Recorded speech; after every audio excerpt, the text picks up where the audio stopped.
செய்தி தொடர்பாளர் கு.க. பாவலன் அவர்களே, துணை பொதுச் செயலாளர் கனியமுதன் அவர்களே, அமைப்பு செயலாளர் தம்பி ஆர்கனரசு அவர்களே,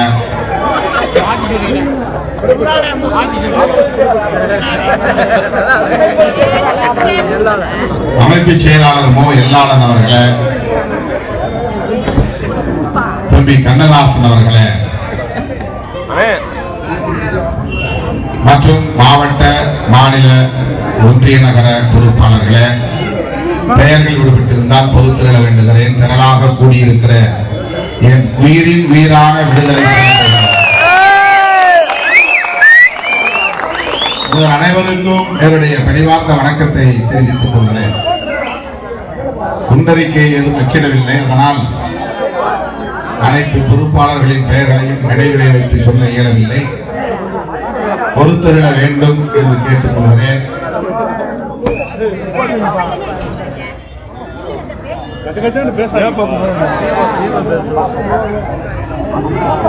இந்த ஒரு நிகழ்ச்சி தான் என்று எண்ணி நான் வந்தேன். இரவு கடைசி விமானம் பிடித்து சென்னைக்கு திரும்ப வேண்டும் என்ற திட்டத்தோடு வந்தேன்.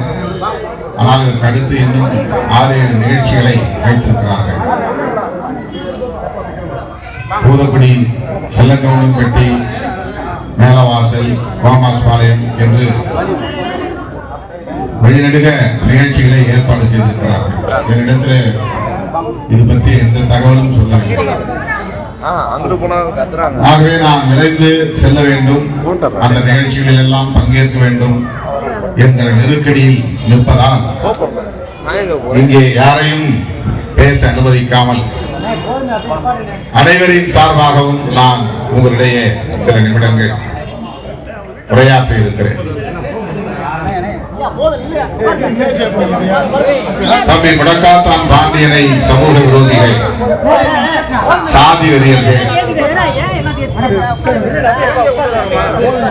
இதே நாளில் தான் அதிகாலையில் கொடூரமாக வெட்டி படுகொலை செய்தார்கள். 25 ஆண்டுகள் உருண்டோடிவிட்டன. 4 நூற்றாண்டு காலம் இன்னும் நம்மோடு முடக்காத்தான் பாண்டியன் உயிரோடு இருக்கிறார், உயிர்ப்போடு இயங்குகிறார் என்பதற்கு சான்றுதான் இந்த வீரவணக்க நினைவேந்தல். அவர் காலமாகி 25 ஆண்டுகள் கடந்தாலும் கூட அவர் இந்த இயக்கத்திலே பணியாற்றிய நாட்கள் மிக குறைவான ஆண்டுகளாக இருந்தாலும் கூட அந்த காலத்தில் அவர் ஆற்றிய அந்த பங்களிப்பை இன்றும் நாம் நன்றி பெருக்கோடு எண்ணி பார்க்கிறோம். அப்போது மதுரை மாவட்டத்திலே தான் எல்லா பொறுப்புகளையும் நான் நியமனம் செய்தேன். மாநில பொதுச் செயலாளர் அல்லது தலைவர் என்கிற பொறுப்பிலே நான் செயல்பட்ட போது கட்சியின் மாநில இயக்கத்தின் மாநில பொருளாளர் என்கிற பொறுப்புக்கு முடக்காத்தான் பாண்டியனை அப்போதே நியமனம் செய்தார். அப்போது மதுரை மாவட்டத்தை தாண்டியும் இந்த இயக்கம் வளராத காலம். அண்டை மாவட்டங்களில் கூட பெரிதாக அறிமுகமாகாத காலம். மதுரையிலும் கூட குறிப்பாக மாநகரத்திலும் மேலூர் வட்டாரத்திலும் தான் ஓரளவுக்கு அறிமுகமாகி இருந்த நேரம் இது. அப்போது நாம் ஒரு தேர்தல் கட்சியாக பரிணாமம் பெறுவோம் என்றோ தேர்தலில் போட்டியிடப் போகிறோம் என்றோ எண்ணாத காலம். பிறகு தேர்தலுக்கு வந்தோம். அப்படி ஒரு 10-12 ஆண்டுகள் மதுரை மாவட்டத்தை சுற்றியே பணியாற்றிக் கொண்டிருந்த ஒரு சூழலில் மெல்ல மெல்ல வட மாவட்டங்களில் இந்த இயக்கம் அறிமுகமாகிக் கொண்டிருந்த சூழலில் தம்பி முடக்காத்தான் பாண்டியன் இந்த கட்சியிலே மிக முக்கியமான ஒரு பொறுப்பிலே இருந்தார். மாநில பொருளாளர் என்கிற பொறுப்பில் துடிப்பானவர், சற்று துடுக்கானவரும் கூட. யாருக்கும் அஞ்சாதவர், சாதி வெறியர்களை கண்டு நடுங்காதவர். அப்படி ஒரு துணிச்சல் அவரிடத்தில் இயல்பாக இருந்தது என்பதை உடனில் இருந்த அனைவருமே நாம் அறிவோம். நான் கூட இப்படி முரட்டுத்தனமான துணிச்சல் கூடாது, கவனமாக இரு என்று அவ்வப்போது அவருக்கு அறிவுரை கூறியிருக்கிறேன். வாழ்க்கையிலே நமக்கு துணிச்சல் வேண்டும், ஆனால் அதிலே ஒரு நெளிவு சுழிவு வேண்டும். யாருக்கும் அஞ்ச தேவையில்லை, ஆனால் யாரையும் நாம் அச்சுறுத்த தேவையில்லை. அதுதான் அஞ்சாமை. மற்றவர்களை மிரட்டுவது, அச்சுறுத்துவது என்பது அஞ்சாமை அல்ல, வீரம் அல்ல. ஆகவே தம்பி முடக்காத்தான் பாண்டியனை நான் பார்க்கிற போது எப்போதாவது இது போன்ற அறிவுறுத்தல்களை அவருக்கு நான் வழங்கி இருக்கிறேன். அவருடைய துணிச்சலுக்கு அல்லது இயக்கத்தின் மீதான பிடிப்புக்கு ஒரு சான்று சொல்ல வேண்டும். நான் பல மேடைகளில் சொல்லி இருக்கிறேன் என்றாலும் கூட இன்றைக்கு அதை நினைவுபடுத்த வேண்டியது 25 ஆண்டுகள் கடந்த நிலையில அதை நினைவுபடுத்த வேண்டியது என்னுடைய கடமை என்று நான் கருதுகிறேன். என் மீது காவல்துறையினர், குறிப்பாக கியூ பிரான்ச் உளவுத்துறையினர் சந்தேகப்பட்டு என்னை பின்தொடர்ந்த காலம், அவர்கள் தேடுகிற நக்சல்வாதிகள் என்னுடைய பாதுகாப்பில் தான் இருக்கிறார்கள் என்று அவர்களுக்கு சந்தேகம். நக்சல்வாதிகள் என்றால் உங்களுக்கு தெரியும், தீவிர கம்யூனிஸ்டுகள்.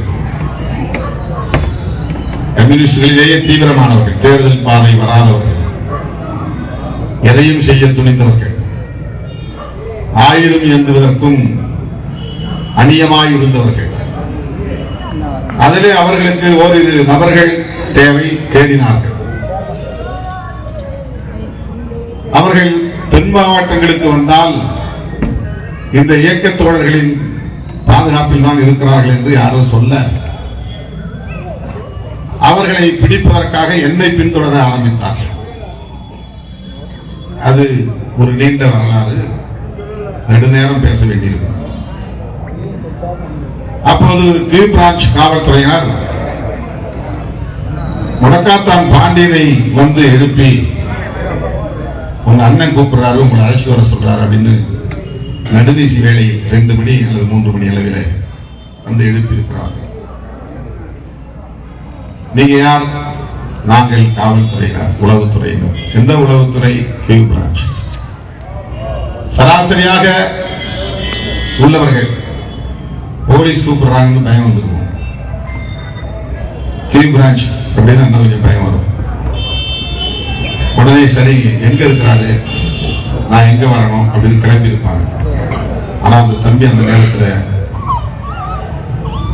அவரு எங்க அண்ணன் என்னை பார்க்கணும்னா இங்க தேடி வருவார், இல்லைன்னா ஆள் கையில சொல்லி விடுவார், நீங்க வெளியே இல்ல நான் நீ யாரா இருந்தா வெளியே போயா, முருகில் தான் பேசுங்க, யாரா இருந்தா வெளியே போ, தூக்கத்தில் எழுந்து வெளியே போ. அவங்களுக்கு ரொம்ப கடுப்பா இருக்கு. இன்ஸ்பெக்டர் ரேங்க்ல இருந்தவங்க, எஸ்ஐ ரேங்க். ஏன்னா இன்ஸ்பெக்டர் ஒரு டிஸ்ட்ரிக்ட்லயே ஒரு ஆள் தான் இன்ஸ்பெக்டர். கியூ பிரான்ச்ல ஹெட் கான்ஸ்டபிள் ஒருத்தர், சப் இன்ஸ்பெக்டர் ஒருத்தர். இப்படி ஒரு இளைஞர் அச்சமில்லாமல் காவல்துறையினரை நடுநீசி நேரத்தில் விரட்டுவார் என்று அவர்கள் எதிர்பார்க்கவில்லை. ஒரு முறைக்கு 2 முறை அழுத்தம் கொடுத்து பார்த்தார்கள்.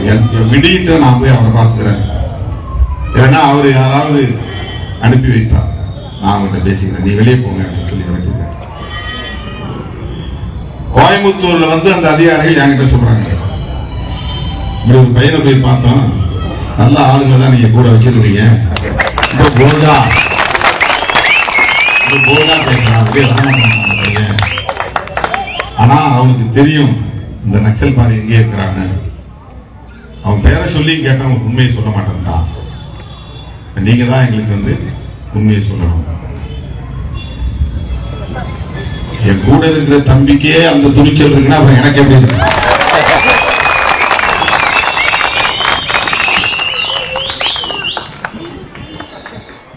என்னுடைய தலைமையை ஏற்று களப்பணி ஆற்றக்கூடிய ஒரு இளைஞருக்கு போலீஸை சாதாரணமா டீல் பண்ண முடியும்னா அப்ப நானும் அப்படிதானே பண்ணி ஆகணும்.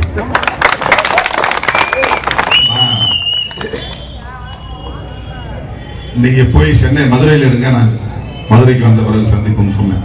இது ஒரு வரலாறு. அப்படின்னு அங்க விடல, நான் ஏற பஸ்லயே ஏறி வந்தாங்க, துப்பாக்கி வச்சு மிரட்டினாங்க, என்னென்னவோ பண்ணாங்க. அது ஒரு வரலாறு. நம்முடைய இயக்கத்தின் சார்பில் அப்படி பல தளபதிகள் அந்த காலகட்டத்திலே மதுரை மாவட்டத்தில் தன்னெழுச்சியாக வெளிக்கிளம்பி வந்தார்கள்.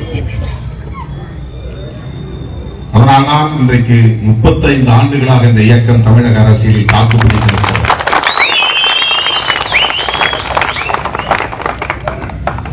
என்ன சொன்னாலும் செய்யக்கூடிய அளவுக்கான வலிமையும் துணிவும் கொண்ட இளைஞர்கள் அன்றைக்கு பின்னால் அணிதிரண்டு வந்தார். என்னை காவல்துறை மிக சாதாரணமாக கையாள விரும்பியது. ஒன்னெல்லாம் பிடிச்சு போனா என்ன நடந்திருக்க போகுது அப்படின்னு என்ன நான் ஒரு பொதுக்கூட்டத்தை முடிச்சுட்டு புதூருக்கு நடந்து போயிட்டு இருக்கும்போது ஒரு சைக்கிள் ரிக்ஷாவில் போயிட்டு இருக்கும்போது என்னை மடக்கி பிடிச்சாங்க. ரொம்ப சாதாரணமா என்ன டீல் பண்ணாங்க. ஆனா விசாரிக்காமலே கொண்டு மதுரையில் விட்டு போனாங்க. மதுரை சிறுத்தைகள் அப்படி எழுச்சி. இப்பதான் அவங்களுக்கு தெரிஞ்சிருக்கு, நம்ம ஏதோ சாதாரணமா நினைச்சு கையை விட்டுட்டோம், உள்ள நாகம் இருந்து தீர்ந்துடுச்சு. விசாரிக்கவே இல்லை. என்ன எதுக்காக கடத்திட்டு போனாங்களோ சிவகங்கை மாவட்டத்துக்கு பள்ளத்தூருக்கு, அங்க போய் விசாரிக்கவே இல்லை. காலையில் எழுச்சி டிஃபன் வாங்கி கொடுத்து அவங்களே திருப்பத்தூர் பஸ்ல ஏத்தி நீ போய் அப்படி மதுரை போய் சேர், அங்க எல்லாம் தீப்பிடிச்சு எரியுது. இங்க வந்த பிறகுதான் உண்மையிலேயே தீப்பிடிச்சு எரியுது. மதுரையில கண்ணகிதான் மதுரையை எரித்தாள் என்ற வரலாற்றை படித்தோம். சிறுத்தைகளும் எரித்தார்கள் என்ற வரலாறு பல பேருக்கு தெரியாது. ஏதோ நம்ம குழுக்குள்ள வந்துட்டோம்னு நினைக்கிறாங்க. ஏதோ சாதியில கொஞ்சம் ஒரு சிம்பத்தில ஒரு இறக்கத்துல 2 சீட்டு 3 சீட்டு சாதிக்காக கொடுத்தாங்க நினைக்கிறாங்க. அப்படி கிடையாது. நம்ம இயக்கம் போல இடர்களை தாண்டி துயர்களை தாங்கி நெருக்கடிகளை சமாளித்து அங்குலம் அங்குலமாக முன்னேறித்தான் இந்த இடத்திற்கு இன்றைக்கு ஒரு மாநில கட்சி என்கிற அங்கீகாரத்தை பெற்ற கட்சியாக வளர்ந்து. அப்படி இந்த இயக்கம் சந்தித்த சவால்கள் எண்ணற்ற சவால்கள். இந்த சவால்களை சந்தித்த களப்போராளிகளும் தம்பி முடக்காத்தான் பாண்டியன் ஒருவன் என்பதை இந்த நேரத்தில் நான் சொல்ல கடமைப்பட்டிருக்கிறேன். இன்று அவன் விடையே இல்லை.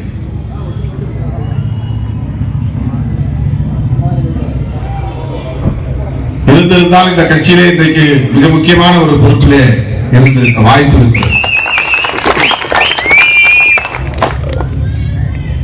முன்னோடிகளாக இருக்கிற முன்னணி தளபதிகளாக இருக்கிற ஒரு சில தோழர்கள் மதுரையில் இருந்து அந்த வரிசைகளே முடக்காத்தான் பாண்டியனும் இருந்திருப்பார். அவரை நாம் இன்றைக்கு நினைவு கூர்ந்திடும் நிலையிலே அவரை எண்ணி பெருமைப்படக்கூடிய நிலையிலே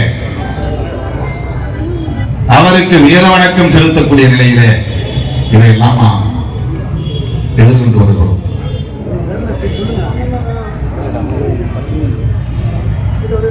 மேலவளவு முருகேசன் நம்முடைய கட்சி கிடையாது. ஆனால் முடக்காத்தான் பாண்டியன் இந்த இயக்கத்திலேயே ஒரு முன்னணி பொறுப்பாளர்.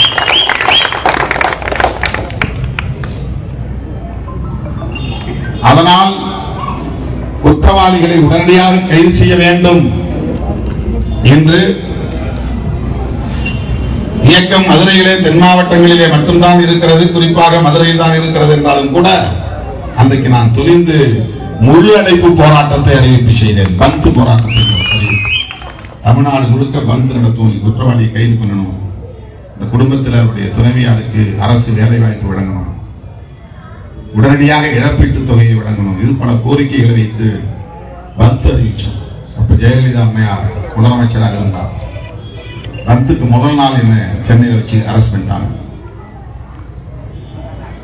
இவ்வளவு நீண்ட நெடிய பயணத்தில் கைது செய்யப்பட்டு சிறைக்கு சென்றது முதல் முறை, ஒரே முறை முடக்காத்தான் பாண்டியனுக்காகத்தான் நான் கைது செய்யப்பட்டேன். பல முறை கைது செய்யப்பட்டு கல்யாண மண்டபத்தோட அழிச்சிருவாங்க, கைது பண்ணுவாங்க, கல்யாண மண்டபத்தில் உட்கார வைப்பாங்க, வெளியே அழிச்சிருவாங்க. அந்த மாதிரி எக்கச்சக்கமான முறை, அதுக்கு கணக்கே இல்லை. ஆனால் நான் வெளியிலே சென்னையில் சில வேலை நிமித்தம் போய்விட்டு வீடு திரும்புகிற போது என்னை சுற்றி வளைத்து காவல்துறை கைது செய்தது. ஏன்னா பந்த நான் நடத்துறது சட்டவிரோதம் அப்படின்னு பந்த அறிவிச்சதுக்காக கோபப்பட்டு கைது பண்ணார்கள். வேலூர் சிறையிலே 4 நாள். அன்றைய முதலமைச்சர் ஜெயலலிதா அம்மையாருக்கு இது தெரிந்த பிறகு கைது செய்த காவல்துறையினரை கண்டித்து விட்டு வெளியிலே போடாமல் என்னை வெளியே அனுப்பினார் ஜெயலலிதா அம்மையார். இதுவும் தமிழ்நாட்டு வரலாற்றில் வேறு யாருக்கும் நிகழாத ஒன்று. அரெஸ்ட் பண்ணிட்டா, ரிமாண்ட் பண்ணிட்டா, பெயில் பெட்டிஷன் போட்டு தான் வெளியே வரணும். ஆனால் ரிமாண்ட் ஆன பிறகு 4 நாள் உள்ளே இருந்த நிலையில் 4வது நாள் சார் நீங்க போகலான்னு கதவை திறந்து விட்டாங்க. நாங்க தான் பெயிலே போடலையே. இல்ல, எல்லாரையும் விட சொல்லிட்டாங்க, அம்மா வெளியே போங்க. இது தமிழ்நாடு ஹிஸ்டரியில இதுவரை யாருக்கும் நடக்காத ஒன்று. அன்னைக்கு நாம ஒன்றும் பெரிய சக்தி கிடையாது. அப்போ ஒரு எம்எல்ஏவே இருந்தேன். அப்பதான் ஃபர்ஸ்ட் டைம் நாம எலெக்ஷன் நின்று ஜெயிச்சோம். ஒரே ஒரு எம்எல்ஏ, அதுவும் உதயசூரியன் சின்னம். ஆட்சி அதிமுக ஆட்சி. 4 நாட்களுக்கு பிறகு என்னையும் என்னோடு கைதான அத்தனை பேரையும் விடுவித்ததோடு மட்டுமில்லாமல் அந்த வழக்குகள் அனைத்தையும் ரத்து செய்ய சொன்னார் ஜெயலலிதா அம்மையார். இது நடந்தது. ஆக இயக்க வரலாற்றிலே தவிர்க்க முடியாத ஒரு இடத்தை பெற்றிருக்கிறார் தம்பி முடக்காத்தான் பாண்டியன் என்பதை இந்த நேரத்திலே நான் நினைவுபடுத்த கடமைப்பட்டிருக்கிறேன். இன்றைக்கு இந்த இயக்கம் 4 எம்எல்ஏக்களையும் 2 எம்பிக்களையும் பெற்று பானை சின்னம் என்கிற ஒரு சின்னத்தையும் சொந்தமாக பெற்று தமிழக அரசியலில் தவிர்க்க முடியாத ஒரு அரசியல் சக்தியாக வளர்ந்து அனைத்து தரப்பு மக்களாலும் அங்கீகரிக்கப்பட்ட ஒரு கட்சியாக இன்றைக்கு இருக்கிறது.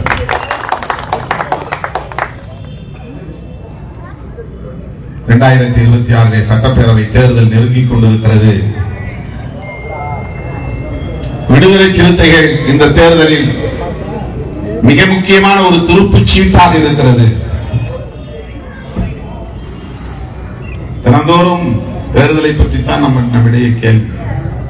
எவ்வளவு சீட்டு கேட்க போறீங்க? நீங்க கேட்கிற சீட்டு கிடைக்கலன்னா என்ன செய்ய போறீங்க? உங்களுக்கும் திமுகவுக்கும் இடையில அடிக்கடி உரசல் வருது. ஆட்சிக்கும் ஆட்சியாளர்களுக்கும் உங்களுக்கும் இடையில அடிக்கடி உரசல்கள் வருகிறது. ஆளுங்கட்சியோடு கூட்டணியில் இருந்தால் இது போன்ற உரசல்கள் வரத்தான் செய்யும். எதிர்கட்சியோடு இருந்தா பிரச்சனை வரக்கூடாது. ஆளுங்கட்சியோடு வருகிற போது நமக்கு போலீஸோட பிரச்சனை வந்தா ஆளுங்கட்சியோட பிரச்சனை வரும். ரெவென்யூ அதிகாரிகளோடு பிரச்சனை வந்தா ஆளுங்கட்சியோட பிரச்சனை வரும்.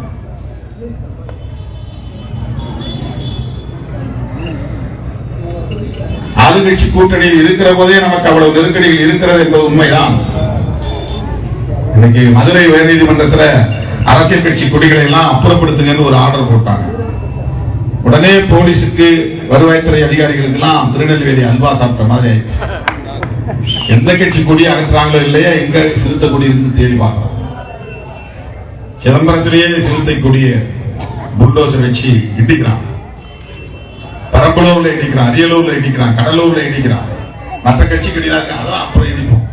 முத வேலையை இதை தான் தொடக்கணும்.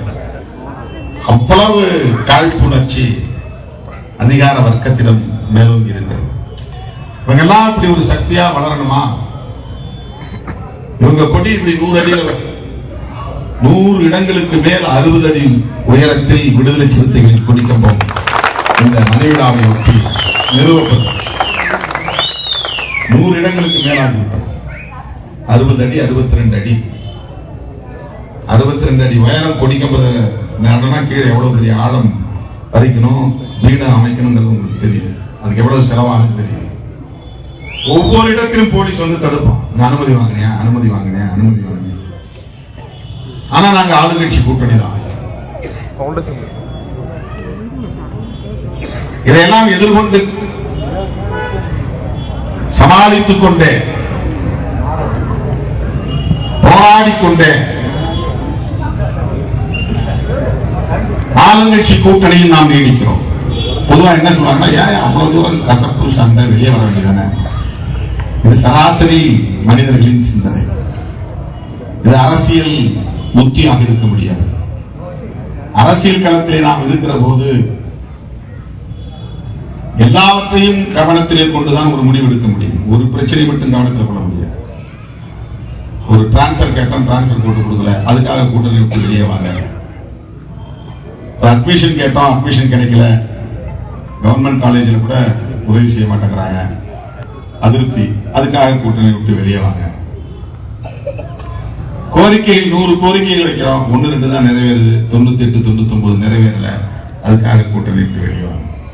இது சராசரியான அணுகுமுறை, சராசரியான ஒரு பார்வை. ஆனால் அதை தாண்டி தமிழக அரசியல், அகில இந்திய அரசியல், அம்பேத்கரின் அரசியல், பெரியாரின் அரசியல், அது ஒட்டுமொத்தமாக தமிழ்நாட்டு மக்களின் நலன், தலித்துகளின் நலன் எவ்வளவு முக்கியமோ அதுபோல தமிழ்நாட்டு மக்களின் நலன், தமிழ்நாட்டு மக்களின் நலன் எவ்வளவு முக்கியமோ அப்படி அகில இந்திய அளவில் விளிம்பு நிலை மக்களின் நலன்கள், இதையெல்லாம் கவனத்தில் கொண்டுதான் நாம் சீர்தூக்கி பார்த்து சில முடிவுகளை எடுக்க வேண்டியது. அரசியலில் நிதானம் தேவை, சகிப்புத்தன்மை தேவை, பொறுமை தேவை. நமக்கு ஆதரவான சக்திகள் யார் என்று அடையாளம் காண்பதில் ஒரு தெளிவு தேவை. கொள்கை அடிப்படையில் நம்முடைய பகைவர்கள் யார் என்பதை முடிவு செய்வதில் ஒரு துணிவு தேவை. அதனால்தான் வெளிப்படையா முடிவெடுத்து சொல்றோம். பிஜேபி, பாமக இந்த 2 கட்சிகள் இருக்கிற அணியில் நாங்கள் ஒருபோதும் சொல்லலாம். அதிமுகவோடு சேர்வீர்களா? சேரலாம், பிரச்சனை இல்லை. ஆனால் அதிமுகவோடு பிஜேபி இருப்பதனால் சேர முடியாது. நீங்க இப்படி கதவெல்லாம் சாத்திட்டீங்கன்னா உங்களுக்கு என்ன ஆஃபர் வரும், என்ன உங்களுக்கு பயன் கிடைக்கும்? இங்கேயும் திறந்து வச்சுட்டு அங்கேயும் திறந்து வச்சாதானே நீ ஒழுங்கா இந்த பேரம் பேசலன்னா அந்த பக்கம் போயிடுவோன்னு மிரட்ட முடியும். இங்க நீ ஒழுங்கா நான் கேட்கறத கொடுக்கணும், நான் இந்த பக்கம் போயிடுவேன்னு மிரட்ட முடியும். அப்படி மிரட்டி தானே அரசியல் பண்ணணும். அப்படி ஒரு அரசியல் தேவையில்லை. நாங்கள் அதுக்காக கட்சி வைத்திருக்கிறோம். அம்பேத்கருடைய அரசியலை மக்களிடம் கொண்டு போய் சேர்க்க வேண்டும், அவ்வளவுதான். 4 பேர் 5 பேர் ஆக்கிட்டா புரட்சி நடத்த போறதில்லை. 5 பேரை 10 பேர் ஆக்கிட்டதுனால ஒன்றும் புரட்சி நடக்க போறதில்லை. 0ல இருக்கிற போதே தாக்கத்தை ஏற்படுத்தியவர்கள் விடுதலை சிறுத்தைகள். ஒண்ணுமே இல்லாத போது தமிழ்நாட்டு அரசியலில் விடுதலை சிறுத்தைகள் யார் என்று திரும்பி பார்க்கக்கூடிய வகையில களமாடியவர்கள் விடுதலை சிறுத்தைகள். இன்றைக்கு எல்லா நிலைகளையும் தாண்டி வேறு வழியே இல்லாமல் திருச்சி திணறியது என்று மீடியாக்களில் எழுதக்கூடிய ஒரு கட்டாயம் ஏற்பட்டது. அப்ப கூட இருட்டடிப்பு செய்யலாம் பல பேர். அன்னைக்கு காலையில நான் தினகரனை வாங்கி பார்க்கிறேன். 3 காலத்துல ஒரு சின்ன செய்தி, அவ்வளவுதான். இந்த மாசம் இல்ல. இதுக்கு நம்ம கூட்டணி கட்சிக்கு ஆதரவா இருக்கிற ஒரு பத்திரிகை, ஆளுங்கட்சிக்கு ஆதரவாக இருக்கக்கூடிய ஒரு பத்திரிகை. மனசு வரல. யாராவது ஒரு சினிமா நடிகை பண்ணியிருந்தா முதல் பக்கத்துல பெரிய செய்தி, 8 கால செய்தி, ஹெட்லைன் செய்தி, முதல் பக்கத்துல பக்கம் பக்கமா நிறைய படங்கள், கலர்ஃபுல்லா இருந்தது. என்ன கூட்டம்! 30% தான் உள்ளவன் தான், 70% வெளியே தான் இருக்கும். உள்ளவே நல்ல திருச்சி. அடுத்த நாள் சந்தித்த போது ஒரு காவல்துறை உயர் அதிகாரியே சொன்னார், சார் நீங்க 7:30 மணிக்கு முடிச்சுட்டு போயிட்டீங்க, நீங்க வெளியே நகர்ந்த பிறகு நீங்க உங்க கூட எவ்வளவு பேர் வந்தாங்களோ, 3 கிலோமீட்டர் தூரமும் மக்கள் எவ்வளவு பேர் வந்தார்களோ அதே அளவு கூட்டம் இன்னொரு படையா பிறந்து வந்தாங்க வெளியில இருந்து. ஏன்னா அவனுக்கு தெரியாது, நான் முடிச்சதே தெரியாது. சமயபுரத்துல இருந்து இங்க வந்திருப்பான் தாண்டி அங்கிருந்து. நான் 4:30 தொடங்க வந்து வரலாறுல இப்போ ஒரு புதிய சாதனை. 4 மணிக்கு சொல்லுவோம், 6 மணிக்கு தான் நிகழ்ச்சியை தொடங்குவோம். 2 மணி நேரம் எப்பவுமே டெல்லி ஆகும். இந்த பேரணியை நான் 4:15 தொடங்கிட்டேன். 7 மணிக்கு முடிப்புன்னு சொன்னா 7:30 முடிச்சிட்டேன். 30% பேர் தான் உள்ள வந்தாங்க. மிச்ச ஆட்கள் கூட வெளியே நின்று எல்லாம் பேஸ்புக்ல பார்த்துட்டு அப்படியே கிளம்பி திரும்பி போயிட்டாங்க. இன்றைக்கு மீடியாவில் திருச்சியை திணற செய்த சிறுத்தைகள் என்று பதிவு செய்யக்கூடிய அளவுக்கு இந்த இயக்கம் வலிமை பெற்றிருக்கிறது. அவரவர் சொந்த முயற்சியில் இந்த கூட்டத்தை திரட்டி வந்தார்கள். இது வந்து ஒரு ஆர்கானிக் மாஸ் அப்படின்னு சொல்லுவாங்க. யாரும் ஒரு வண்டிக்கு இத்தனை 1000, ஒரு ஆளுக்கு இத்தனை ரூபாய், இவங்களுக்கெல்லாம் சாப்பாடு, இவங்களுக்கெல்லாம் பாட்டில், இவங்களுக்கெல்லாம் பிரியாணி அப்படி சொல்லி வரவேற்ற கூட்டம் அல்ல. தன்னியல்பாக புறப்பட்டு திருச்சியை நோக்கி வந்த திரள், பெருந்திரள் பேரணி. இன்றைக்கு தமிழ்நாட்டிலே இப்படி ஒரு திரள் தன்னியல்பாக அணிதிரளுகிறது என்றால் அது சிறுத்தைகளின் பின்னால் தான், சிறுத்தைகள் தான். இதை பெருமையா சொல்ல முடியும். எதற்காக இதை நான் சொல்லுகிறேன் என்று சொன்னால், அந்த அளவுக்கு ஒரு நம்பகத்தன்மையை இந்த சமூகத்திலே பெற்றிருக்கிற இயக்கம் விடுதலை சிறுத்தைகள் கட்சி. ஒன்றும் கொடுக்கல, ஆனா வரா ஒரு நம்பிக்கை. தோழர்களே, நாம் மிக கவனமாக இருக்க வேண்டும். வளர வளர வளர வளர நிதானம் தேவை, கட்டுப்பாடு தேவை, வார்த்தைகளில் கவனம் தேவை. சமூக ஊடகங்களில் பதிவு செய்கிற போது முதிர்ச்சியோடு இருக்க வேண்டும். ரொம்ப சில்லியா எதையும் எழுதக்கூடாது, உட்கட்சி வராக எழுதக்கூடாது. மதவாதம் பேசக்கூடியவரிடம் கவனமாக இருக்க வேண்டும். நாமெல்லாம் இந்து, நாமெல்லாம் முருக பக்தர்கள் அப்படின்னு வந்து அழைப்பாங்க. கள்ளழகருடைய பக்தர்கள் அப்படின்னு கூப்பிடுவாங்க. இந்த மாதிரி கடவுளின் பெயரால், மதத்தின் பெயரால் அரசியல் செய்யக்கூடியவரிடம் எச்சரிக்கையாக இருக்க வேண்டும். ரொம்ப முக்கியமானது. அம்பேத்கர் அரசியலில் நாம் வெற்றி பெற வேண்டுமானால் சாதியின் பெயராலும், மதத்தின் பெயராலும், கடவுளின் பெயராலும் அரசியல் பேசக்கூடியவர்களிடம் நாம் மிகவும் எச்சரிக்கையாக இருக்க வேண்டும். அப்பதான் நாம் ரொம்ப தூரம், நீண்ட தூரம் எச்சரிக்கையாக பயணிக்க முடியும். கொள்கை வலுவோடு பயணிக்க முடியும். தமிழ்நாட்டையும் மக்களையும் பாதுகாக்க முடியும். நம்முடைய பொறுப்பு. அதே போல தமிழ் தேசியம் என்கிற பெயரில் பெரியாரியத்தையே எதிர்க்கக்கூடிய சக்திகளிடம் எச்சரிக்கையாக இருக்க வேண்டும். பெரியார் என்ன கிழிச்சிட்டார் கேட்கிறவன் ரொம்ப ஆபத்தான ஆட்கள். அம்பேத்கருக்கும் பெரியாருக்கும் இடையே அப்படி ஒரு திக்கஸ்ட் ஃப்ரெண்ட்ஷிப் இருந்துச்சு. பெரியாரை அம்பேத்கர் மிக உயர்வாக மதித்தார். புரட்சியாளர் அம்பேத்கரை மாமனிதர்கள் வரிசையில் வைத்து மதித்தார் பெரியார். அம்பேத்கர் இறந்த நேரத்தில் பெரியார் சொன்ன வார்த்தை, இயேசு பெருமான், கௌதம புத்தர், இயேசு பெருமான், முகமது நபி அந்த வரிசையில் வைக்கப்பட வேண்டியவர் அம்பேத்கர் என்று சொன்னவர் தந்தை பெரியார். இன்றைக்கு மியான்மர் என்று அழைக்கப்படக்கூடிய பர்மாவிலே பௌத்த மாநாடு நடந்த போது நீங்களும் வாங்க அப்படின்னு கடிதம் எழுதினார் அம்பேத்கர். அந்த அழைப்பை ஏற்றுக்கொண்டு இங்கிருந்து தன்னுடைய சகாக்களோடு புறப்பட்டு பர்மாவுக்கு போனவர் தந்தை பெரியார். அப்படி ஒரு நட்பு இருந்தது அவர்களுக்கிடையே. அந்த பெரியாரையே கன்னடர் என்று விமர்சிக்கக்கூடியவர்கள் அம்பேத்கரை மராட்டியர் என்று சொல்லுவதற்கு எவ்வளவு நேரமாகும்? மொழி அடிப்படையில் எப்படி மக்களை பாகுபடுத்தலாமா, பிளவுபடுத்தலாமா? தலைவர்களை எப்படி கொச்சைப்படுத்தலாமா? ஆகவே பெரியார் எதிர்ப்புடன் பேசப்படுகிற தமிழ் தேசியம் ஆபத்தானது. அவர்களிடமும் நாம் எச்சரிக்கையாக இருக்க வேண்டும்.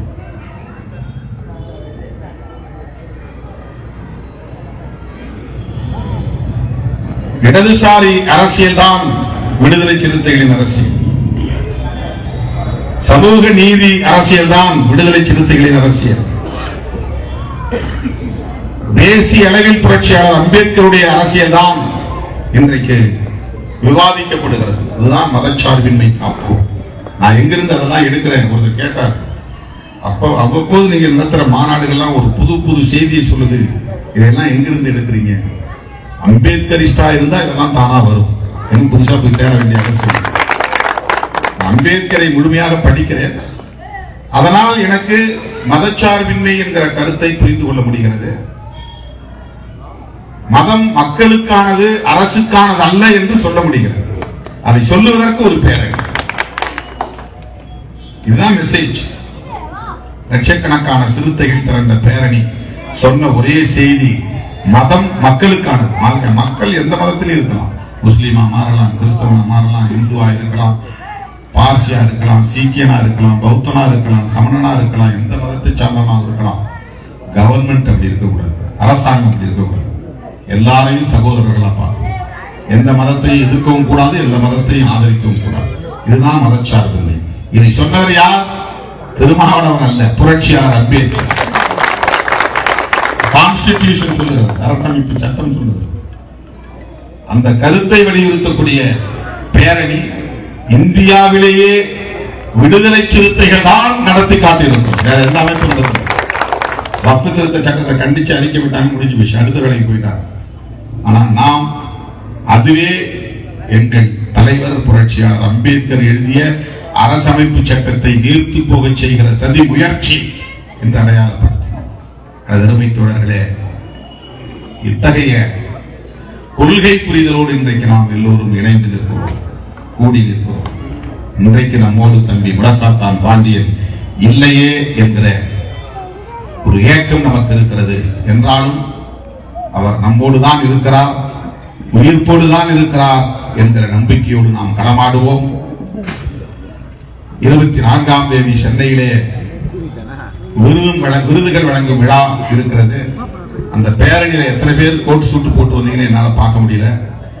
ஆனா திரும்புகிற திசையெல்லாம் நீலவண்ண மயமாக இருந்தது, கண்ணுக்கு குளிர்ச்சியாக இருந்தது. பல பேர் கிண்டல் அடிக்கிறான், எள்ளி நடையாடுகிறான். என்ன எல்லாரும் கோட்டு போட்டாங்கன்னா, நீ மட்டும்தான் கோட்டு போடணுமா, நான் போடக்கூடாதா? படிச்சவங்க மட்டும்தான் கோட்டு போடணுமா? ஆடு மேய்க்கிறவன் போடக்கூடாதா? கட்டிட வேலை செய்கிறவன் போடக்கூடாதா? டீ கடையில வேலை செய்யறவன் போடக்கூடாதா? ஆட்டோ ஓட்டுறவன் போடக்கூடாதா? நாங்கள் அம்பேத்கரின் பிள்ளைகள். கொள்கையில் மட்டுமல்ல, உடையிலும் அவரை பின்பற்றுகிறோம். எங்க அப்பா கவனம் கட்டிட்டு இருந்தாருக்காக நான் அப்படி இருக்க முடியுமா? நான் கோட் சூட்டு போடுவேன், டை கட்டுவேன்.